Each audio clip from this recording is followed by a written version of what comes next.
It's time to talk about the gremlin with the big hat.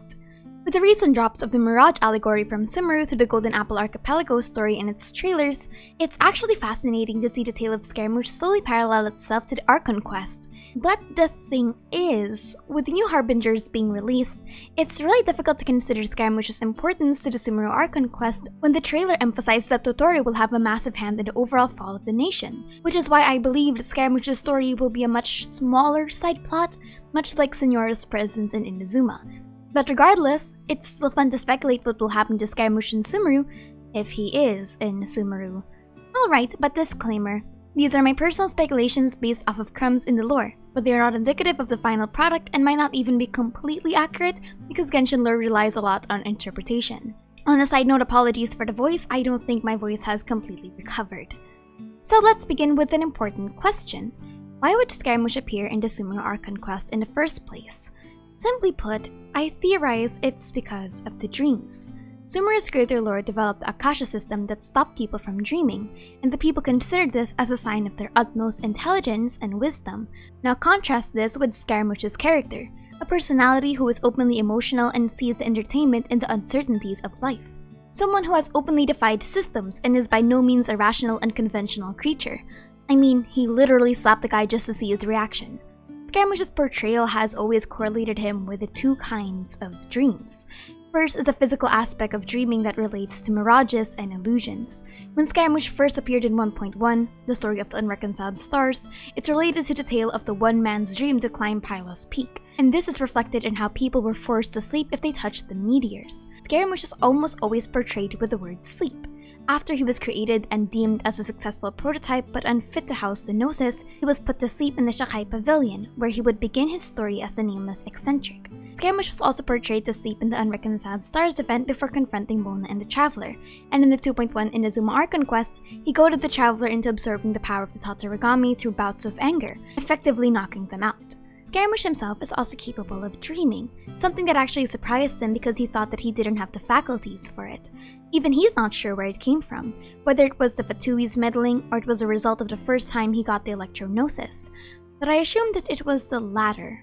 He got these faculties to dream when he was under A's care, or it was during his sleep that he would cry, and that he would shed tears in his sleep. But regardless, Scaramouche is capable of dreaming and it plays a really big role in his story. So much so that it was featured in the Husk of Opulent Dreams, The Bloom Times. What he saw in his dream was a phantom dancing to the music under the moonlight. Just like the young man in the distant past, who was akin to a blank sheet of paper, or yet fragile persona, emerging once the resentment and suffering had dissipated. This phantom resembled his inner consciousness and his thoughts, telling him that the delusion he possessed was merely a sad prop to replace the true heart he desires, the Gnosis. But the Phantom also warns him that it will also be a fleeting dream of glory, suggesting that perhaps what Scaramouche wanted in the Gnosis won't actually give him happiness. Which moves us on to the second portrayal of dreams: ambition, vision, and delusions. To dream is to aspire, which is something that Scaramouche's character is also built on. He's a character of drive, someone that knew from the very beginning that he was free to do as he wished and won't let any god or human dictate his fate. This is something emphasized in the Surpassing Cup. But we also see how Scaramouche regards ambitions and delusions. In the 2.1 Archon quest, he calls them fragile, and that if a person can feel like a god for even just the briefest of moments, consequences be damned. Sure, it's fleeting, but it's a moment of glory that some people are willing to die for. Scaramouche is by no means trying to get rid of this side of him that's innately emotional. That curious side of him. If anything, his lore suggests that he's worried that if he rips out this fake heart the Fatui gave him, he won't be able to feel anything at all, despite it being a potential source of all his negative aspects. Yet, it was not what the puppet truly desired, for it did not contain any blessings, but was instead a sacrifice brimming with selfishness, hypocrisy, cunning, curses. Every time I read his story, it's always like he has something to prove. He doesn't belittle the Resistance's grind for power, and even rationalizes that at least having a delusion gives them a chance to fulfill their ambitions.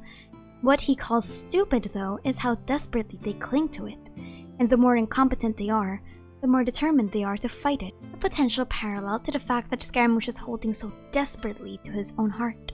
The parallels between Kusanali and Scaramouche are actually what fascinates me the most. Both have an innate curiosity for things, and both have a strange regard for dreams and the importance of dreams and ambition. But why go to Sumeru? Why not skip Sumeru entirely and just go to Fontaine or Natlan, for example? Especially when I said in my previous Sumeru Academia video that the Fatui might have a monopoly over the nation of Sumeru, but simply under the down low. Scaramouche, being an ex-harbinger, would be privy to this information and should actually just avoid the nation altogether. But let's say he doesn't. What would his motivation be for leaving Inazuma? Well, I can think of some reasons. First is that he needs more information and potentially the Dendrognosis. Being a harbinger, he would have had access to a lot of documents that might have told him of the Dendro Archon's power, especially since he's a higher-up. I actually think that the Balladeer would be a secondary antagonistic force when we find the Dendrognosis. Think about how powerful combining the potential damage Scaramouche can do with the longevity of the Electrognosis and the dream-related aspects of the Dendrognosis. But realistically speaking, he would probably just go to Sumeru for more information, given that it is the central hub of knowledge and the best place to barter information with the scholars. Knowledge is a currency. Scaramouche has had access to whatever knowledge the Fatui garnered over the centuries of his existence, plus other information outside the public eye. Creation of artificial humans, with himself being the strongest source of information, for example. The history of Tevat unknown to most of the public, given Scaramouche has had centuries of experience, and even other celestial information that may or may not be limited to the Fatui. So again, if Scaramouche wants to conquer the Divine Gaze, as Dotori said, him learning more information about the Gnosis is crucial. And there's no other nation that can do it better than Sumeru. Also, you know. And last, and certainly not the least, what will happen to Scaramouche in the Sumeru Archon quest? This is where we get to predictions that are hardly backed by anything, and could all be wrong, but I want to speculate all possible routes that we can take. We will also be, at the very least, assuming that Scaramouche is in Sumeru in the first place, but there is also a lingering possibility that he just isn't.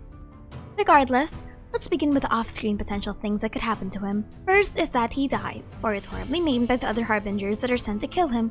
Scaramouche is essentially public enemy number 1 for treason in the Fatui, and Scaramouche is a walking non-disclosure agreement of violation waiting to happen. There is no way that the Fatui haven't done their best to track him down, and I don't doubt the Dotori would have the biggest contribution in keeping track where Scaramouche would be. I will continue with the assumption that the Dotori was the one who tampered with Kunikusashi pre-Fatui, even though it was never explicitly stated to be him. This is because of the constant mention of a researcher in Scaramouche's lore. I find it impossible, and improbable, that the Dotori doesn't have a contingency in the event that his own pet project goes rogue. You don't just unlock the power of God for someone and don't take the precautionary steps. Especially since this is a Dotori we're talking about, a man who has different prostheses of himself and is capable of putting a man's consciousness into a robot, or resorts to murder when private information of the Fatui is leaked. Plus, the Fatui are everywhere. So it's actually possible that multiple harbingers were sent after Scaramouche to stop him after they catch wind that he's going to Sumeru. But the second one is that he doesn't get named off-screen and he's the final boss of the Sumeru Archon quest, where he combines the power of the Electro Archon, the Electrognosis, and whatever delusion he has, and becomes the final boss of the Archon quest. His final stand against both the Fatui and the Traveler, I suppose. But either of these possibilities could lead to the question of what happens if he doesn't get horribly maimed. In the event that the Gnosis is taken away from him, that means that something succeeded to forcibly stop him. So, how does he get repaired? And does the repair require him to, let's say, reset certain aspects of his personality? After all, the delusion was the one that somewhat altered his psyche, so if you take that away from him, how much of Scaramouche is left behind? Or we don't lose the Electrognosis. I don't know. What I'm genuinely hoping though is that he doesn't get factory resetted. I also think that he'll be introduced around to the mid to the end of the Archon quest. We still need to meet the main cast of Sumeru, and given that it's Fatui business, it'll probably be sprinkled in for the climax. I doubt we'll see him in the Sumeru Academia as a scholar per se, but if we did, it'll actually be hilarious. Can you imagine if Sino introduces a Scaramouche like he's a new person and the Traveler just kind of loses it? Then the two of them would have to pretend that they're on good terms so that they can roam the Sumeru Academia without a problem. What a strange turn of events, honestly. But yes, that's it for me today. This is less of a lore video and more like a I wanted to talk about Scaramouche and you can't do anything about it. Anyway, my name is Aster and thank you so much for chilling with me.